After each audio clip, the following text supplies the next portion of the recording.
What's up? This is Sneaky G from Better Commander. Are you ready for the darkest of Dark Lords?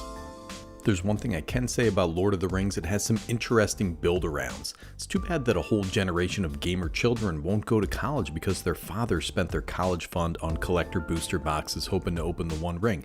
That's really sad, but that's life, brother. Listen, I need that crack. I need that pack crack, buddy. And college is overrated anyways. But check this out, dude. We have the darkest of Dark Lords.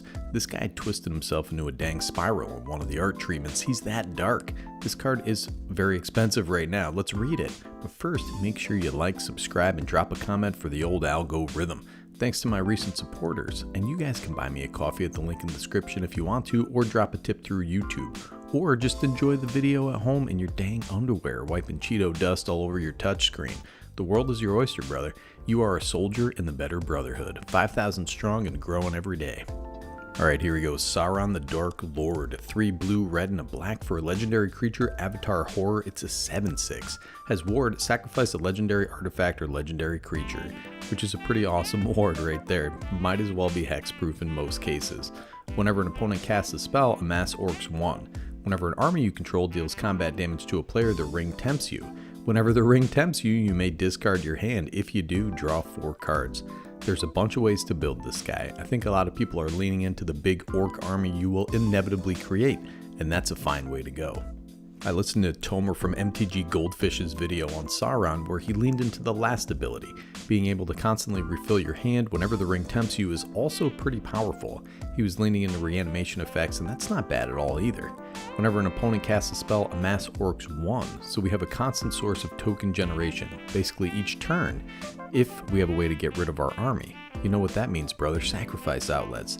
In these colors we can build into a Grixistocrats strategy that I just coined the name of, and that's how you make history, brother.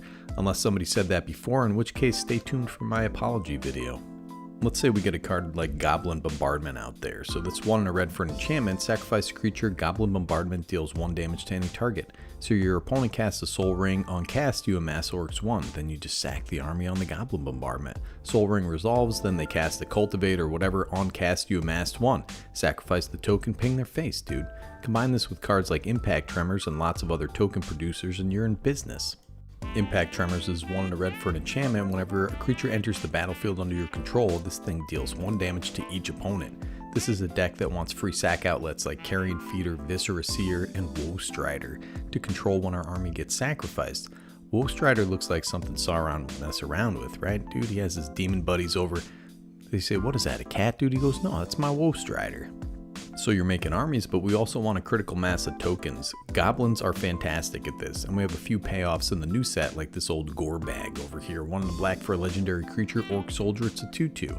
Whenever a goblin or orc you control deals combat damage to a player, you may sacrifice it. When you do, choose 1. Draw a card or create a treasure token.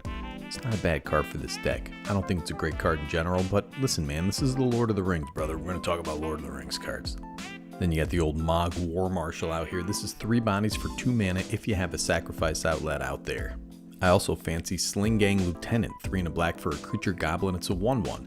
When this guy enters the battlefield, create 2 1/1 red goblin creature tokens, and it has a sack outlet right on there. Sacrifice a goblin, target player loses 1 life, and you gain 1 life. The old Chittering Witch is another underrated token producer and sacrifice outlet. That -2/-2 has saved me in multiple games at the end game. 3 and a black for a creature human warlock. When it enters the battlefield, create a number of 1/1 black rat creature tokens equal to the number of opponents you have. Has 1 and a black, sacrifice a creature. Target creature gets -2/-2 until end of turn. And I love this guy, the old Hatcher. 4 and a red for a creature, Eldrazi Drone. It's a 3/3. When it enters the battlefield, create 3 0/1 colorless Eldrazi spawn creature tokens. Wordlessly, it leads its abhorrent brood, dude. I like this guy's Tinder profile pic, and I like his little tagline there. Shows him playing with his kids, which is kind of nice. It's refreshing in this day and age. And never forget about our old buddy Drivnod. This guy's a Carnage Dominus. 3 black for a legendary creature, Phyrexian. It's an 8/3. If a creature dying causes a triggered ability of a permanent you control to trigger, that ability triggers an additional time. This thing's fantastic in Aristocrats, and he's about $3 right now. Alright man, so we're making tokens, we're making armies, we have our sacrifice outlets, but how do we win? Well, we pay all that off with cards like Blood Artist. So this guy, of course, is 1 in a black for a creature vampire. It's an 0/1. Whenever Blood Artist or another creature dies, so that's any creature on the battlefield, target player loses 1 life and you gain 1 life.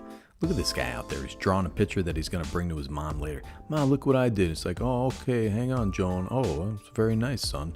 We also have a whole grip of cards like this to do basically the same thing, including Zulaport Burt Reynolds. This guy looks like that security guard that dresses up like Wesley Snipes from Blade with 14 swords and 11 guns while he's wearing a leather duster, dude. What the heck is this guy doing with that anime sword, brother? Fresh out of the new set, we have Mirkwood Bats. 3 and a black for a creature. Bat, it's a 2/3 with flying. Whenever you create or sacrifice a token, each opponent loses 1 life. This is the best card in the set for budget brewers like you and me, brother. This guy is definitely carrying rabies, so be careful. And listen, man, there's nothing better than a lady who just hangs out in a tree waiting for you. You got Nadir's Nightblade out there, 2 and a black for a creature. Elf Warrior to 1/3. Whenever a token you control leaves the battlefield, each opponent loses 1 life and you gain 1 life. Similar card, and with a sacrifice outlet and Sauron on the battlefield, this is going to drain the table pretty quick. Now with Sauron out there on the battlefield, the ability to refill our hand every time you get tempted by the ring is pretty awesome, but you gotta get tempted, dude. That's why we got Elrond out there, Lord of Rivendell. 2 and a blue for a legendary creature, Elf Noble, it's a 3/2. Whenever this guy or another creature enters the battlefield under your control, scry 1. If this is the second time this ability has resolved this turn, the ring tempts you. Elrond Hubbard is out there inventing Scientology, and that's as evil as it gets, dude. What are you doing putting Elrond in a Sauron deck? But listen, man, he made Sauron join the cult and took about half his orcs for dubious use by the church. But also, if we're reliably creating tokens, this is just a tempting situation, brother. Now this brings up an interesting thing here. In the darkness, bind them. 2 blue, black, and a red for an enchantment saga. Chapters 1, 2, and 3 create a 3/3 black wraith creature token with menace. The ring tempts you. In Chapter 4, for each opponent, gain control of up to 1 target creature that player controls until end of turn. Untap those creatures. They gain haste until end of turn. The ring tempts you. This is not bad in this deck. You got 4 temptings, and we can have the sacrifice outlet on board. During Chapter 4, we can steal and sack our opponent's stuff, which is kind of another direction you can go in Grixis. Steal, sack, control. Now this is interesting. You have a card named Ring Sight. 1 blue and a black for a sorcery. The ring tempts you. Search your library for a card that shares a color with a legendary creature you control. Reveal it, put it into your hand, then shuffle. I'm not sure I'd use this tutor in a deck that didn't pay off the tempting, but in this deck we can use it to find something we want to put in the graveyard. This thing resolves, and then the trigger goes in the stack for Sauron. So the ring's going to tempt you, so you discard your hand and then draw 4 cards. It's not bad, dude. Sauron's Ransom. 1 blue and a black for an instant. Choose an opponent. They look at the top 4 cards of your library and separate them into a face down pile and a face up pile. Put 1 pile in your hand and the other into your graveyard. The ring tempts you. So basically, if your Sauron's out there and you decide to discard your hand and draw 4 cards, all these cards are going to the graveyard. Which leads me to think about all the self-mill and discard our commander encourages. If you're filling your graveyard like this, you may want to include some mass recursion. Victimize is kind of the king, but a well-timed Living Death and or Twilight's Call can also be pretty devastating. And we can also weaponize our tokens at instant speed by sacrifice them to the Resident Evil Village Rites, dude. This is the new crossover, brother. We got zombie orcs. Anyways, this looks like a fun thing to do with the kids. You go see the Village Rites in the town square, right? There are a bunch of cards with this effect, and they're all pretty fantastic. Now there are numerous combos you can get into in these colors. See my recent Smeagol video for a few of these. Those combos are applicable here as well, dude. You have aristocrat loops that can be a lot of fun, and these colors let you cycle through the deck very quickly. I put together a little deck list you can take a look at. Probably need some tuning, but the initial pass is interactive and fun with plenty of room for optimization. I didn't put any of those combos in there. It's more like a list of things that could go in a deck like this if you wanted to take it in one of those directions.